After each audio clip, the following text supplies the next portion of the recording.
Go for it. All right, hello stream and YouTube. Sparky here. So what we're doing is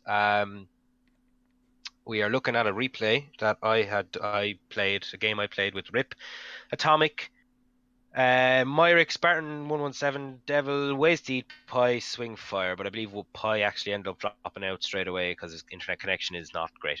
I'm here with Stealth. Hello, guys.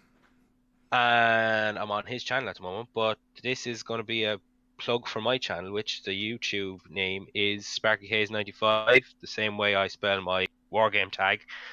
So just, yeah, follow me, subscribe, whatever it does. Link below in description. Leave a comment in the comment section below. I'm pointing down the way, you can't see me at the moment.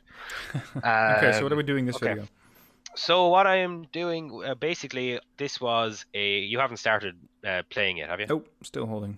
Okay. I'll do a bit of a countdown, like 3, 2, 1, and then we'll both click play or whatever. Sure. But basically what happened was, this is 10v10 on a bloody ridge, and I went the middle of the map with a West German armored deck. And basically, I got a lot of kills. So... yeah, it's quite good. It's quite it's an interesting game. There's also a lot kind of going on at different sides of the map in terms of Myrick and Rip went to India and it got very contested. Let's put it that way. So we can just play it whenever are you ready to go? Ready? Okay, 3, 2, 1, play. Moving. Okay, so you're starting out with a 2a5, 2a4, another 2a4, Jags, and 2 Gapbards. So it's not strictly a tactical, is it? No, it was quite a low starting point in terms of a 10v10, but it was, you know, the income wasn't low or whatever like that. It wasn't even medium, it was on very high. Right. So yeah, so I don't want to speed it up because it'll... yeah, it's going to be hard to sync it again. Yeah, it'd be hard to sync it, so... I'm seeing a disturbing lack of attack markers here. I know, yeah, that was one thing that we were kind of lacking. Well, no, we kind of eventually everyone kind of decides where we're going. I think we were kind of just talking for a while before we all decided. So Myrick is taking his South Korean, Japanese, possibly armored or infantry deck to Echo. Swing Fire going to Echo. Yeah. Rip's going to napalm the area to make sure Myrick can get in. Atomic's going to support you in the mid. Jake's also bringing heavy armor. Where is Jake? Jake is on the right side of Alpha, I think there, is he? Yeah, and that's Atomic. Sorry. Jake, don't double stack your Challenger 2s, man. Unless, and supposedly this works, but I haven't actually tested it yet. If you have a couple of super heavies, like the 2 Challenger 2s, you see an enemy HGM plane come in, try to snipe your tanks, and just as it fires, you split it. Apparently the game then sees it, from what I've been understanding, as 2 separate units, which allows you to completely avoid any missile hits. Because you're basically having 2 new units into the game, instead of 1 unity, I guess. So yeah, started out, they heli rushed kind of on the right, as far as I'm aware, which kind of neglected Rip's napalm. It didn't really do much because obviously they were choppering in infantry. So good napalm on that road though. Maybe a bit early. What do you think? I think wheeled vehicles, seeing where Myrick is right now. Let's say that they are going to be on the opposite side. That napalm is past its prime by now. It's just the smokescreen left. True, I suppose. So Rip was a bit early on the napalm. Yeah. Well, he's getting a hard time getting in there. I can really hear Myrick swearing from over here. Yeah. Jeez. In fairness, they kind of had as I said, they had a tough fight on the right, trying to keep that hell or whatever. It's always an infantry grinder down there. Yeah, it's never going to end well. And then, meanwhile, you haven't encountered anything in the middle? Not yet. Oh, there we go. What you got there? Transports. Something that sounds like an autocannon. 2A5 taking the front. 1A1 for recon. It's only good optics, but that should be good enough. Interesting choice bringing the Jags. Why is that? Wanted something that could reach out and touch other tanks. Mainly this range, that's because gonna happen anyway. I suppose it didn't really matter in that distance there, but you know the way, say, Red 4 tanks have got fucking ATGMs anyway. Yeah. None of the Blue 4 tanks really do. So Look at that leopard taking fire. Yeah. Holy crap! Well, you got one of them. Yeah. Now time for the 2 of 4. Oh, triple Tunguska. Yeah, 2 of them are now dead. Beautiful. There's a T-72. This is a, I suppose, what? Wow, you're yeah. off to a good start. You can make somebody quit by doing that much damage. This is what I found interesting about this match in terms of that it was a good display of what not to do with some tanks and stuff. In terms of from Red Force point of view, don't stack things because you know you're just going to lose them like that. And particularly don't stack things like Tunguskas like that. You know. Yeah, but to be fair, the quad stack of tanks wasn't that much of a problem yet because you're not hitting them with cluster bombs. Although I'm seeing some. Yeah, there's one out of cams over there. I could have ended all 4 of those tanks. Atomic is getting his smirk of the 3Bs pushed back. You're taking up the front line. Good teamwork there. How much were you coordinating? Ouch. Myself and Atomic were talking quite a lot. We were trying to hold down the flank or the middle, basically, just keep pushing in armor and then kind of waiting for them to come to us and just keep hitting them with it. But there was a couple of times where it got a bit choppy. Yeah, like right about now. He loses armor 3. Yeah. I think he lost 2. Still waiting for supplies. Yeah. You guys are not in any rush to capture Delta, are you? Oh, there's this Chieftain Command unit coming in now. And stuff, which was not particularly fun to deal with. Why is Jake so far back with his Charlie 2s? I mean, you can be defensive with your tanks, but this is a bit much.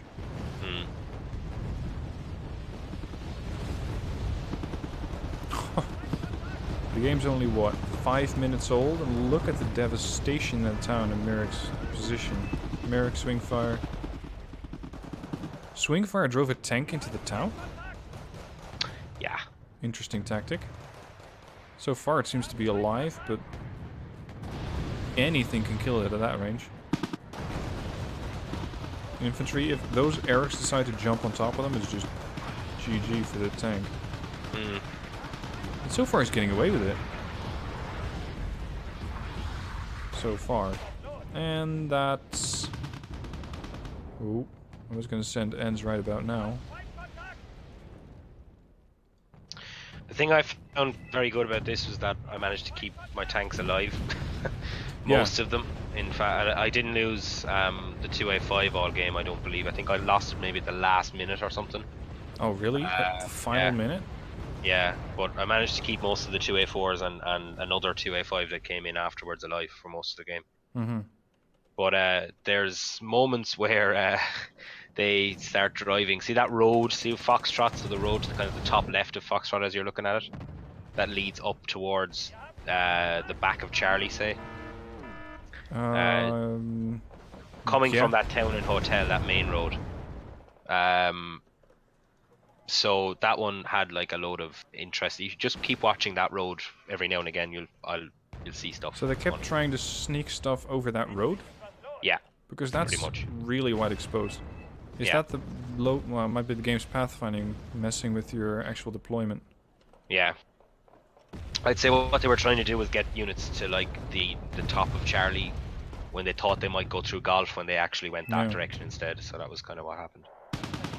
It's like they're trying to mirror the Leopard 2A1 in that town by sending a Norov towards Charlie and actually into the town in Charlie.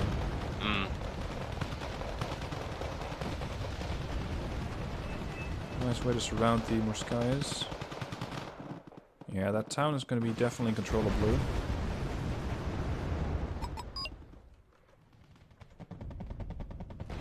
Hold on, why did you lose that sector? Oh, they pushed CV in there? No. Yeah. Temporarily. But where? Because you have Oh, the forest. they knocked out. Sorry, they knocked out. Oh no, they didn't. No, it is. It's still there. I think they hit the location with artillery, and there was flames, that might lots be of fire, and it was scary. Ooh, So this here is come the something I Modernas. was, yeah. That's going to be. Okay.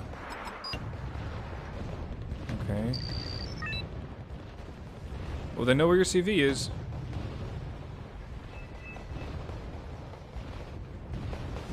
Oh, they're firing at it too. Leopard 2 taking the brunt of the damage. How are you so lucky with that command vehicle? I really don't know. They've fired 3 or 4 shots at it so far and everything missed. But that It's was a sitting Moderna's duck. dead. And the Modernas are they retreating? Because I saw them take some damage, but not too much. The 2 Modernas are Yeah. dead. They got knocked out. Really? Yeah, I knocked both of them out. Impressive. Because you only There's have the the 2A4s and 1 2A5 there. Yeah, there's the CV dead then. So Yeah, that was bound to happen. You got 10 pairs of eyes looking at that, or at least at the map.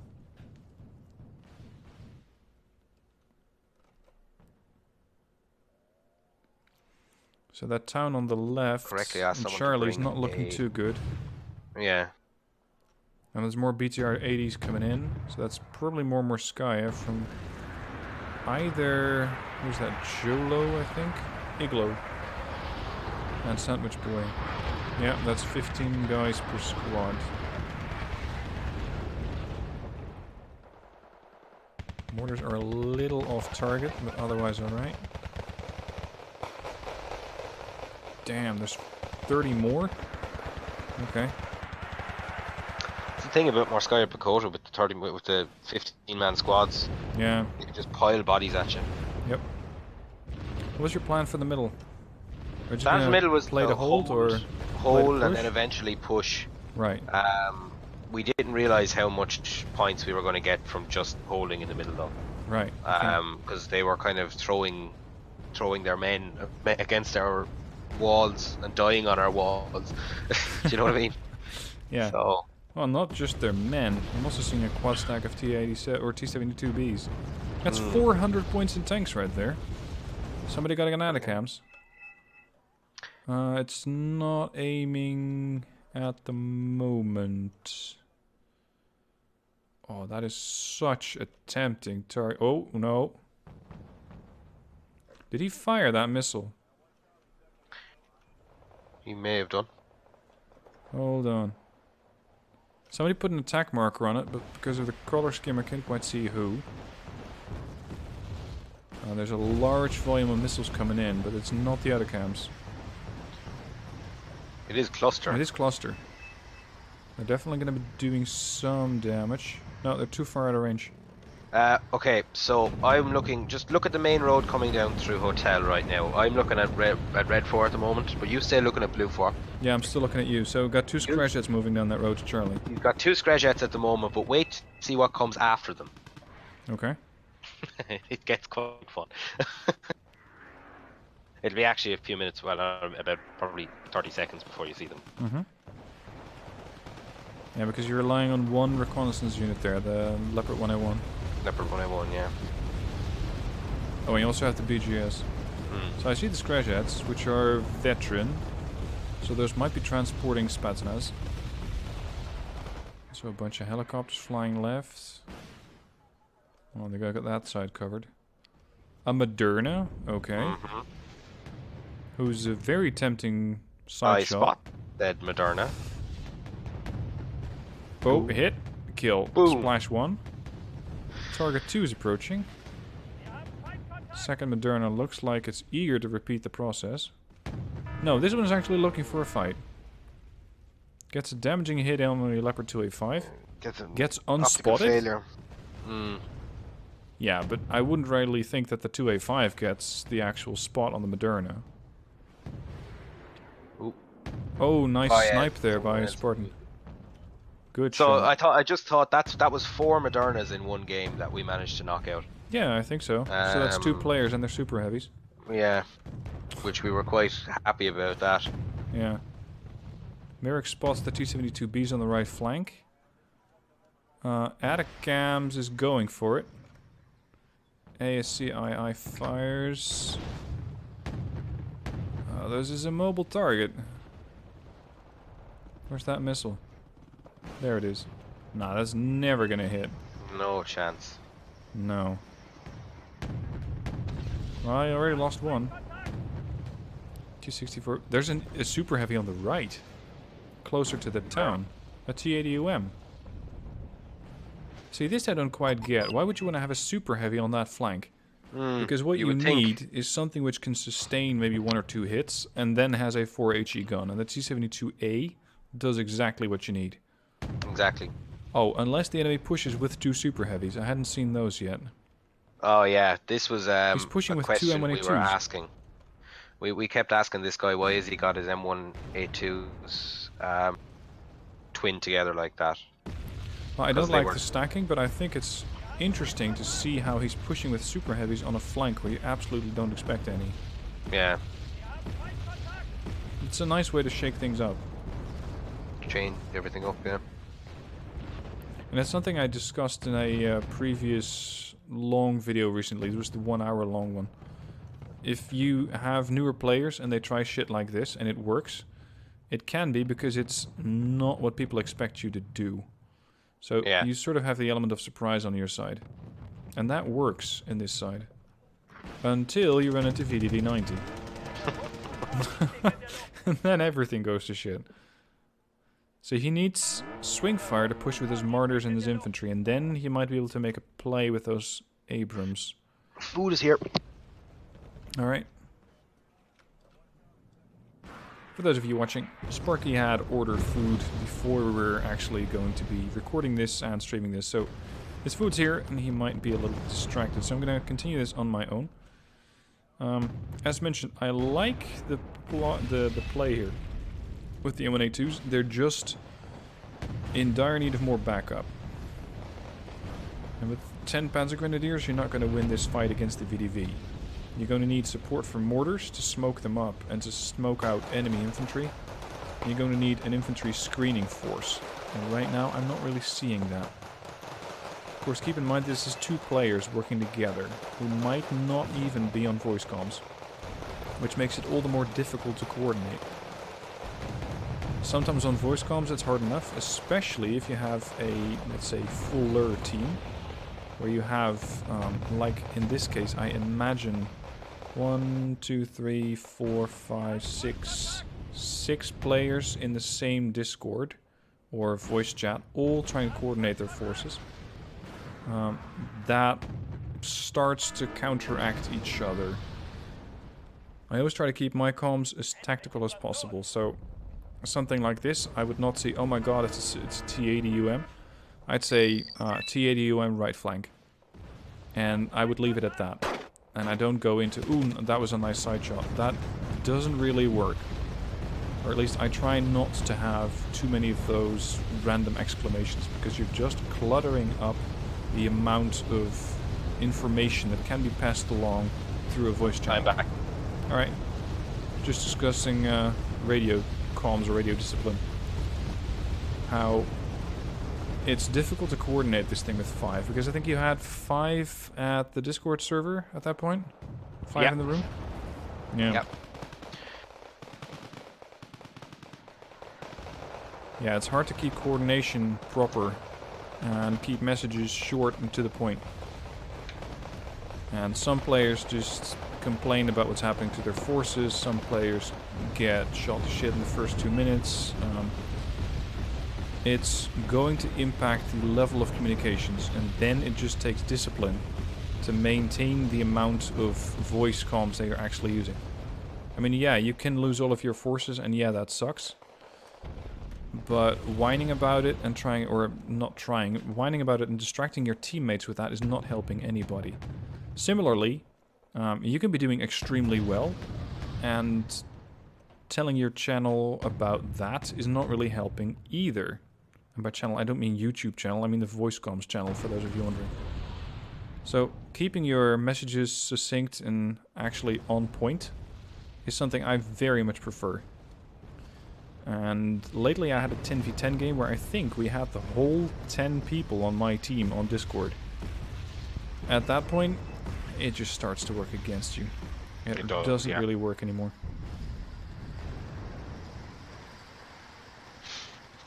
Yeah, it can get quite annoying when you have a load of people chatting at you. Yeah, it works up to a point where I'd say you have 3, maximum 4, but only if people really shut up when they don't need to be speaking. Exactly. There's a good kill there. What was that? Ooh, a Tunguska. Expensive stuff as well. Incoming Atacams. So when are you firing that thing? It already did? No. Where's the missile from the Atacams? I'm seeing an incoming Atacams marker on India, but I'm not actually seeing the missile. Has he fired it? I don't believe he has.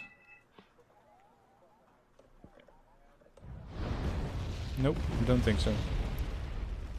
See, this might be a mistake.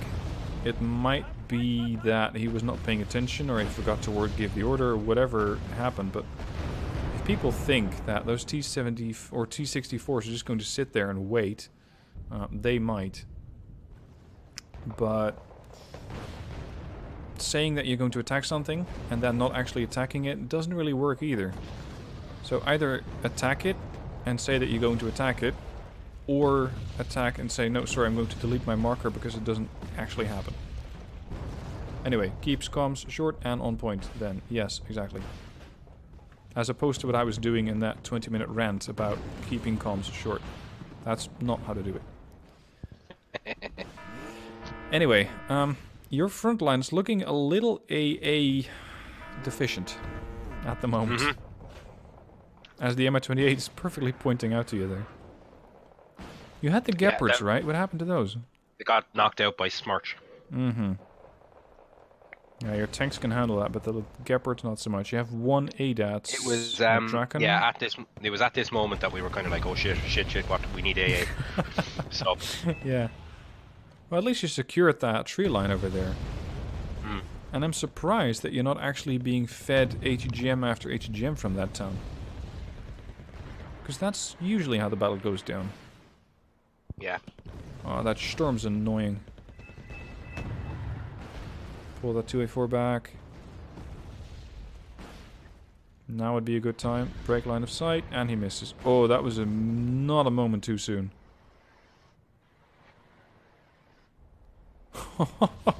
You're narrowly escaping cluster munitions as well. Nice work. Okay, so let's start counting players. Who's doing what and where? I have Augustus in the skies, I have Andy in the skies, I have Easy Kill. That's 4 players using airplanes at the very least. Pixels on the screen is using the T-64 BVIs, which are currently sitting very much exposed and together in a perfect strike for a Atacams, which is looking to line up a shot, but is not quite reloaded.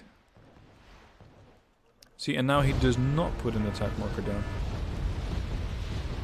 That's such a waste, because if he does not pay attention, then he could fire the Atacams, and in the meanwhile somebody could already be on the way with a strike plane. The strike plane does not find the actual target, so it just decides to start circling and dies. Alternatively, if the strike plane goes in and you have the T-64 BVIs getting killed by the strike plane, or strike planes potentially, then you waste an Atacams missile. So always coordinate your Atacams strikes. Alright, so your tanks are chilling in the back. 2A4s need quite a bit of a patch job there. You got the Gepard. Weapons off.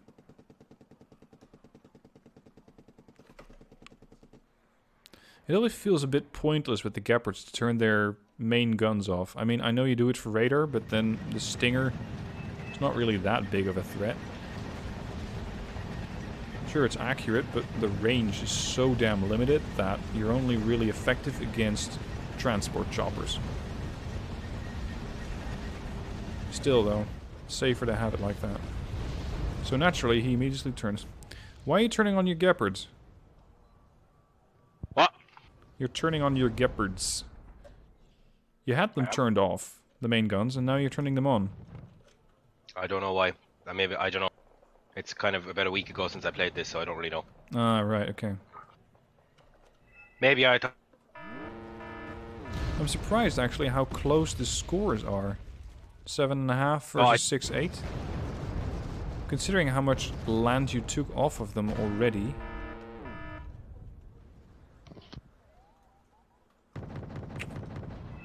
That Gepard got all the way over there, only to get killed by Smirch. That one leopard to 1A5 that just says, fuck it, I'm moving forward.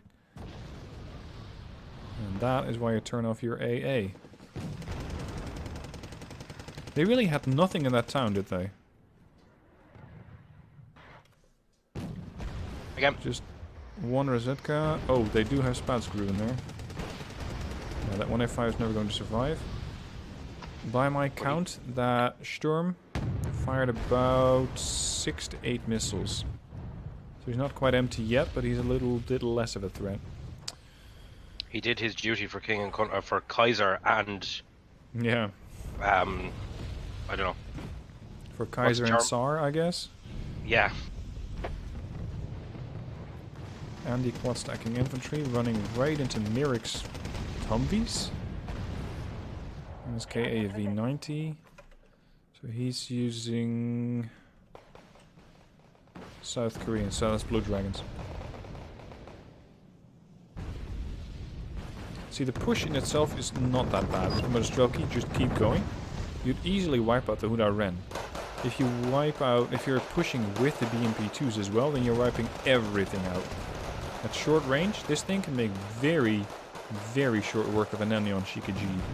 Because these things only have, what, 8 frontal armor. Yeah, they have a good rate of fire, but they won't be able to kill all the transports before they either get panicked, the tank gets panicked, or the transports kill the tank. Looks like Pixels on the screen was also using an armored deck. How many armor did you have on red? Do you remember that? I think there was only 2. Only 2? Okay, so yeah. One of them was probably the Moderna player. The other one might be the T80U1 or UM players. That would be Pixels on the screen. There was quite a few general decks as well, so... Mm-hmm.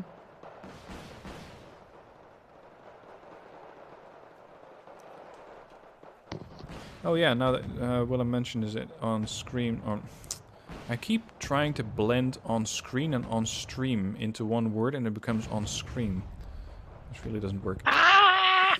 Yeah, exactly.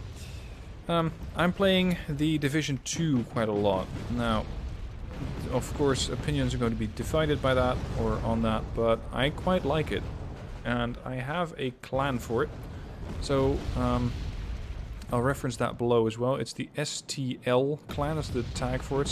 Stealth 17 clan, but I couldn't quite get the whole name in there. So I think it's Stealth Ops something. If you guys want to join... Say again? It's an STL, not an STD. Yeah, let's not get into that. Sorry. Or sorry, maybe into that. It's not really the appropriate choice of words. Alright, go on. Keep going. Anyway, I have a clan. I'm not really sure what a clan gives you, but apparently it gives you bonuses and you can get leveled up and stuff like that. I haven't looked into it yet. We need more players for that. So, if you are playing the Division 2 and you want to join my clan, then by all means do so. I'll put some more stuff in the description, as right now I don't quite know how to promote it further than this. I mean, there's no invite link or anything like that. And if you want to play together with me, I'm on quite a few nights a week. Although with my new job, I'm not sure how much. It's usually about 90 minutes per day at the best. Anyway, the battle is unfolding and almost over.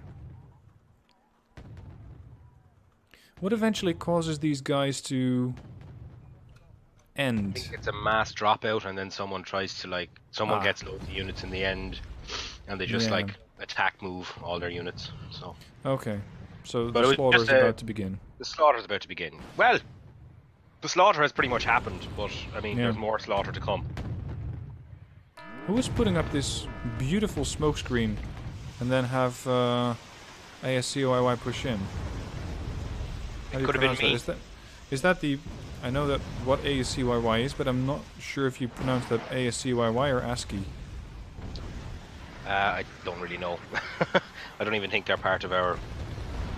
They're part of our team Discord, yeah. Yeah, but I was asked, I think, in Discord to put up the smoke screen, and then I said okay, and I started, and then people were like, "Ah, we won't push in," and I was like, "Okay."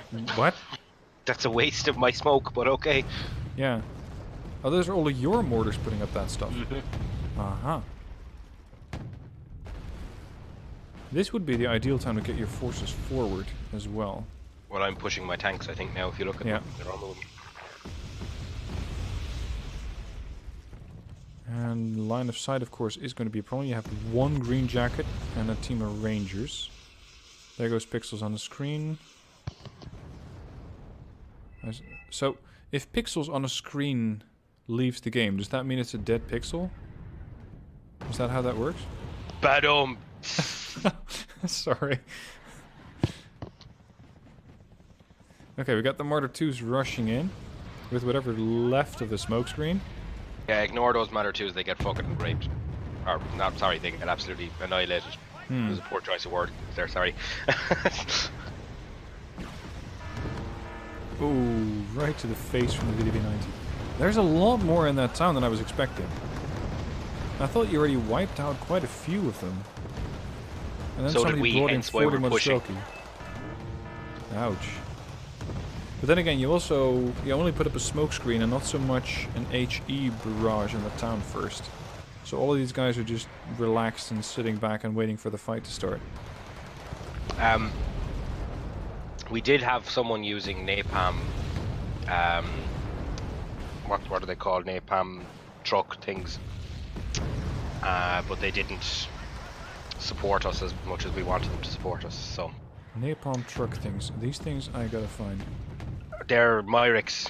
No, it wasn't, they're like what Myric, I don't know, I think it was Myric. Myric would have them and use them, I think. But he was using them elsewhere, I think he's going to launch something now. But I was kind of saying we need to napalm the hell out of that town, and he did. Yeah, Merrick's using the Core Young. Those are HE.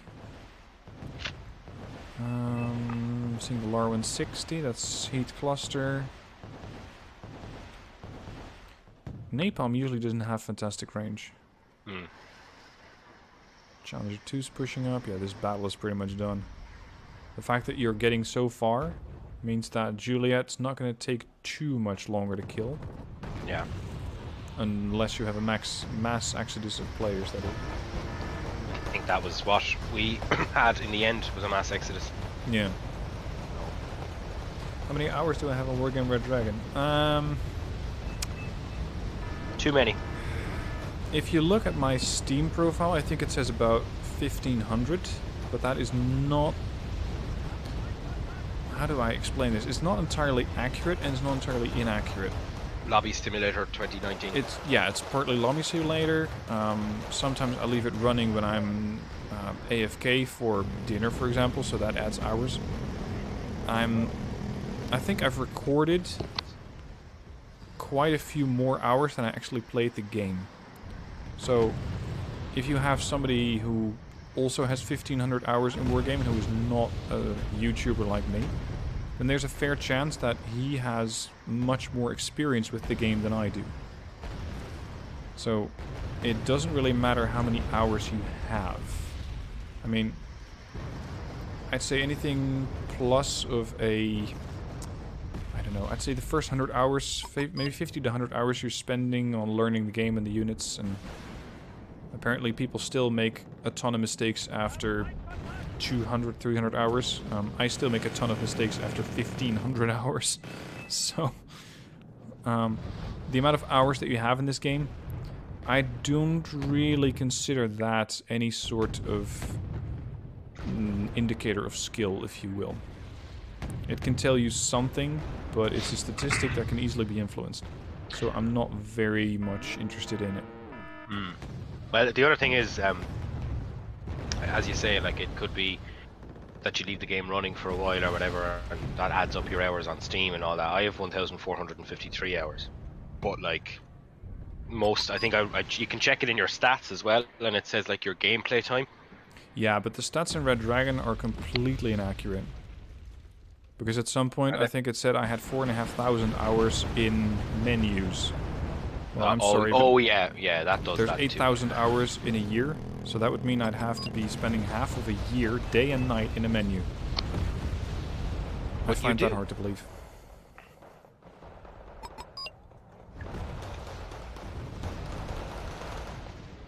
Don't be lying to people. We know you leave Wargame on just to get your hours up. Yeah, I want people to think I'm good at the game. And then I show a replay of mine, and people rapidly change their minds.